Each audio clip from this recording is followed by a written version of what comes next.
press the bell icon on the YouTube app and never miss another update. Hello friends, my self doctor कामना और आज welcome है आपका हमारे channel ewe homeo vision में। तो फ्रेंड्स, मैं ये चाहती हूँ कि हमने बहुत सारी सेक्सुअल प्रॉब्लम्स देखी हैं और उसमें से एक बहुत कॉमन प्रॉब्लम है जो बहुत सारी फीमेल्स में मेरे को भी समझ में आई है, वो है लो सेक्सुअल डिजायर या फिर आप इसको कह सकते हैं लो लिबिडो। तो मैंने सोचा कि क्यों ना यहाँ पे पूरे भोपाल में एक ही फैमिली सेक्सुअल सेंटर है and that is doctor Rajesh की सेक्सोलॉजी क्लिनिक। तो हमने सोचा कि क्यों ना मैं सर से ही आज इस टॉपिक के बारे में बात करती हूँ। टॉपिक तो बहुत गंभीर है लेकिन सर एक टीचर हैं, वो बहुत सारे स्टूडेंट्स को भी टीच करते हैं, तो मैंने सोचा कि इसका फायदा मेरे साथ साथ आप लोग को भी मिले। So let's meet doctor Rajesh. Hello sir. Good evening, कैसे हैं? बिल्कुल सर, ठीक है सर। बहुत कॉमन प्रॉब्लम है, बहुत सारी फीमेल्स में एडोलेसेंस एज में बहुत लोगों को हमने देखा है कि फीमेल्स में प्रॉब्लम है लो लिबिडो की। तो सर प्लीज इसको थोड़ा सा आज आप एक्सप्लेन करिए। यस, जैसे कि मैं HOD head of the department हूँ और मैंने जब फैमिली सेंटर ओपन किया था तो हमारा उद्देश्य था कि जो टैबू बना हुआ है एक लोगों के अंदर इन्फिनिटी कॉम्प्लेक्स है कि कैसे हम एक फिजिशियन या एक सेक्सोलॉजिस्ट से मिलें। जनरली जो लेडी पेशेंट्स होती हैं वो गायनिक के पास जाती है और गायनिक बहुत अच्छे होते हैं क्योंकि उनको एक्सपीरियंस होता है, मगर गायनिक उनके डाउट्स क्लियर नहीं कर पाते और सबसे बड़ा ये ड्रॉबैक है। तो मैं जब देखता था हमारे यहाँ फैमिली कपल्स आते थे, कुछ यंगस्टर्स भी आते थे, न्यूली मैरिड कपल्स आते थे या ऐसे भी लोग आते थे जिनके बच्चे भी हो गए और कई सालों बाद ये प्रॉब्लम उनको आती थी। इसको हम लोग बोलते हैं hypo active sexual desire disorder. तो HSDD, तो ये एक बहुत ही ऐसा टर्म ऐसा है कोई बीमारी, जबकि कोई बीमारी नहीं है। इसके बहुत सारे कॉज फैक्टर होते हैं और ये लो सेक्स ड्राइव इन वुमेन में कॉमन आजकल ये प्रॉब्लम बढ़ती जा रही है। इसके बहुत सारे कारण है, एक तो एज फैक्टर भी है। अगर न्यूली मैरिड की बात करें तो न्यूली मैरिड में रिलेशनशिप प्रॉब्लम और कहीं ना कहीं हार्मोनल प्रॉब्लम, स्ट्रेस प्रॉब्लम या उनके साथ कुछ घटित हुआ है। जैसे कि हम लोग मॉडर्न ट्रीटमेंट करते हैं तो हम लोगों को कंप्लीट केस टेकिंग लेना पड़ता है और केस टेकिंग का मतलब होता है कि उसके mental symptom, physical symptom, past history और क्या क्या उसके साथ हुआ है। हो सकता है सेपरेशन हुआ हो सकता है कि उसके मन में कुछ बैठ गया हो, फियर फैक्टर या अब्यूज हुआ हो, उसके साथ कुछ गलत हुआ हो, तो उसकी वजह से सफर करना पड़ता है उसके हस्बैंड को।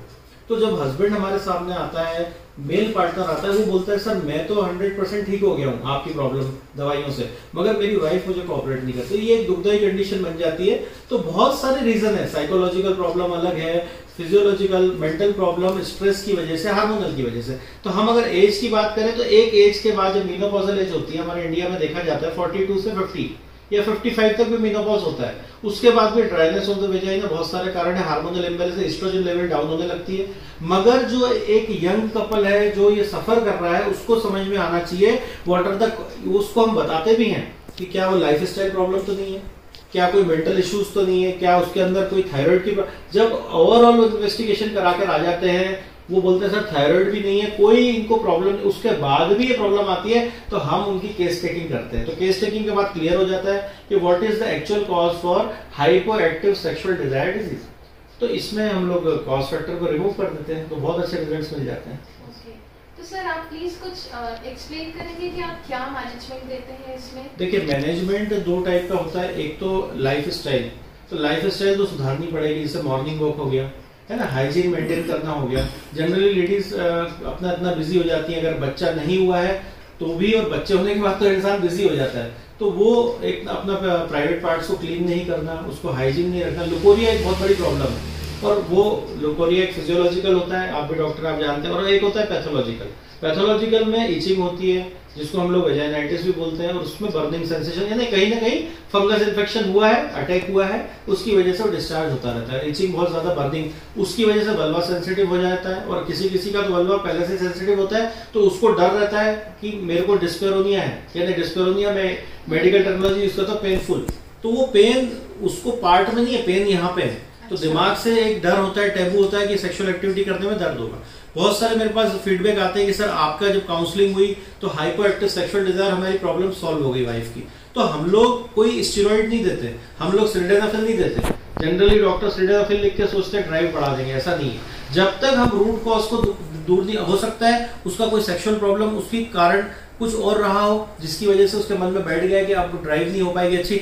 हो सकता है कोई मेडिसिन के साइड इफेक्ट हो, बहुत सारे लोग हाई ब्लड प्रेशर की दवाइयां खा रहे हैं, कुछ लोग थायराइड की दवाइयां खा रहे हैं, कुछ लोग कोरोनरी आर्टरी, किसी को न्यूरोलॉजिकल प्रॉब्लम है, मान लीजिए किसी को न्यूरो, अब वो अगर स्टेरॉइड्स ले रही है तो उसको तो वैसे ही हार्मोन्स डाउन हो जाएंगे, एस्ट्रोजन लेवल डाउन हो जाएगा। तो ये सब भी कारण सामने आए हैं मेडिकेशंस के। लाइफ स्टाइल मैंने आपको पहले ही बता दिया, किसी की मोटापा ज्यादा है, थायराइड की प्रॉब्लम इतनी बढ़ गई है कि उनका वेट ही बढ़ता जा रहा है। तो बहुत सारे रीजन है, फटीग जल्दी हो जाती है, बच्चे संभाल रही है, बहुत सारे कपल्स आते हैं सर सब कुछ अच्छा है, फैमिली प्लानिंग हो गई, मगर उसके बाद भी आज में हम सेटिस्फाइड नहीं है दूसरे, क्योंकि कहीं ना कहीं बच्चे होने के बाद एक बोलते हैं ना एक जिम्मेवारी बढ़ जाती है, तो वो जिम्मेदारी लेते लेते मेंटल फटीग हो जाता है और उसकी वजह से आगे एक्टिविटी, और मीनोपॉजल तो एक कारण है ही, मैंने आपको बता दिया। तो मीनोपॉज के अलग अलग एज है, पुअर बॉडी की इमेज मतलब एक मोटापा है, लो सेल्फ एस्टीम है, लो कॉन्फिडेंस है, या स्ट्रेस की वजह से, या प्रीवियस में कोई नेगेटिव सेक्सुअल एक्सपीरियंस रहा हो उनका, तो वो भी मन में एक टैबू बन जाता है और मन में वो एक पिक्चर बन जाती है, फिल्म बन जाती है कि ये प्रॉब्लम। और रिलेशनशिप इश्यूज के सबसे बड़ा कारण है डाइवोर्स का, सबसे बड़ा कारण आज रिलेशनशिप प्रॉब्लम्स का यही रहा है। और उसमें हम लोग जो काउंसलिंग करते हैं, सिम्टम्स देखते हैं, तो बहुत हमें अच्छे फीडबैक मिलते हैं कि हाँ सर आपकी काउंसलिंग से भी फर्क पड़ा। और जहां तक मेडिसिन की बात है, हमारे मैजिकल मेडिसिन होती है हमारे मॉडर्न होम्योपैथिक में, तो हम लोग देते हैं, उसमें फिजिकल कॉज, मेंटल कॉज, सब चीजें देखनी पड़ती है। हम लोग वेज फ्लावर मेडिसिन भी देते हैं, फूलों के रस से बनती है, बहुत अच्छी मेडिसिन है हमारे ट्रीटमेंट में। और वही कारण है 100% वो फैमिली सेटिस्फाइड होती है और कपल्स भी एक दूसरे को कोऑपरेट कर पाते हैं। सर बहुत हमने ब्रेस्ट फीडिंग मदर्स में भी देखा है कि प्रॉब्लम बहुत कॉमन है, उसका रीजन क्या है? जो मेरे साथ गायनिक्स हैं वो भी बताते हैं और एक रिसर्च भी बोलती है, जब ब्रेस्ट फीडिंग होता है तो ऑलरेडी जो लेडी होती है उसको हर एक चीज मिलती है, सिलेक्शन भी, जो भी उसके अंदर एक हार्मोनल इम्बैलेंस है वो सब, और उसको जरूरत भी नहीं रहती, उसके मन करता है, उसका पूरा माइंडसेट रहता है कि मुझे बेबी को फीड कराना है। तो वो एक जो समय होता है 6 मंथ टू 1 ईयर का, उसमें एक जेंट सफर करता है, मगर हाँ वो भी एक कारण रहा है क्योंकि उसके लैक्टेशन पीरियड रहता है तो प्रॉब्लम तो आती है। अब मैं आपको कुछ चीजें एग्जांपल देके समझाऊंगा। हमारे इसमें सिम्टोमेटिक ट्रीटमेंट होता है, कोई फिक्स मेडिसिन नहीं है कि मैंने सिलिडेनाफिल दे दी, या बहुत सारी लेडीज बोलती है सर सुहागरा 25 खाकर आ गई मैं, तो वो सिलिडेनाफिल 25 mg खा लें चाहे 50 mg खा लें, उससे कुछ नहीं होगा। जब तक लाइफस्टाइल, डाइट, एक्सरसाइज और प्रॉपर कॉज को हम रिमूव नहीं करेंगे, hypo active sexual desire disorder कभी ठीक नहीं हो सकता। Thank you sir, thank you very much इतनी अच्छी इन्फॉर्मेशन देने के लिए। मेरे साथ साथ मेरे व्यूअर्स को भी बहुत ज्यादा इसका प्रॉफिट मिला। Thank you so much. मैं लास्ट में यही बोलना चाहूंगा व्यूअर्स को आपके माध्यम से कि अगर कोई ऐसी प्रॉब्लम आती है तो हमारी टीम में भी बहुत अच्छी लेडी डॉक्टर्स हैं, गायनेकोलॉजिस्ट हैं, और हमारे होम्योपैथिक में भी एक टेकिंग विभाग होता है जहाँ पे आपको अच्छे अच्छे डॉक्टर्स मिल जाएंगे, हम लोग रेफर भी करते हैं। मगर एक नजदीकी कुशल चिकित्सक के मार्गदर्शन में मेडिसिन लेनी चाहिए। मेडिसिन तो बहुत सारी आती हैं, अगर मैं मैजिकल मेडिसिन की बात करूं तो हमारे व्यूअर्स जानते हैं, हमें मालूम है कि सीपीआई ने बहुत अच्छा रोल निभाया है। CPI is the magical medicine for the ladies. इसमें स्ट्रेस रहता है, टेंशन रहता है और लेडी के अंदर डिजायर कम हो जाती है। सीपीआई के अंदर आपको मेंस्ट्रुअल इरेगुलरिटीज पे भी बहुत अच्छा काम करती है। सेकंड मेडिसिन हमारी रहती है बल्बेरिस वल्गेरिस, ये भी एक मैजिक मेडिसिन है जिसमें ये प्रॉब्लम फेस होती है। इसका मदर नेचर बहुत अच्छा काम करता है, कुछ लोग एक्सटर्नल भी यूज करते हैं। थर्ड मेडिसिन है जो जेंट्स में भी कॉमन है, एग्नस कास्टस। एग्नस कास्टस एक ऐसी मेडिसिन है जो कि लिबिडो को बढ़ाती है। एक और अच्छी मेडिसिन है ओनोस्मोडियम। ओनोस्मोडियम ने बहुत अच्छा रोल निभाया है, ये मेंटल सिम्टम और फिजिकल सिम्टम दोनों को कवर करती है। एक मेडिसिन है जिसमें मूड स्विंग बहुत होता है, patient one moment excessively happy, patient one moment excessively sad, इसमें इग्नेशिया अमारा ने बहुत अच्छा रोल निभाया है। एक और मेडिसिन है जो मेल और फीमेल दोनों में काम करती है, मगर फीमेल के अपेक्षा देखें मेल में करती है, मगर फीमेल में भी अगर सिम्टम मिल रहे हैं, जिसको एब्यूज हुआ हो, कहीं पुरानी कोई ऐसी एक्टिविटी रही हो जब वो अनमेरिड थी, उसके दिमाग में बैठ गया हो कि आपको सेक्सुअल एक्टिविटी गलत है, तो वो माइंडसेट हटाने के लिए स्टेफिस एग्रिया एक बहुत अच्छी मेडिसिन है।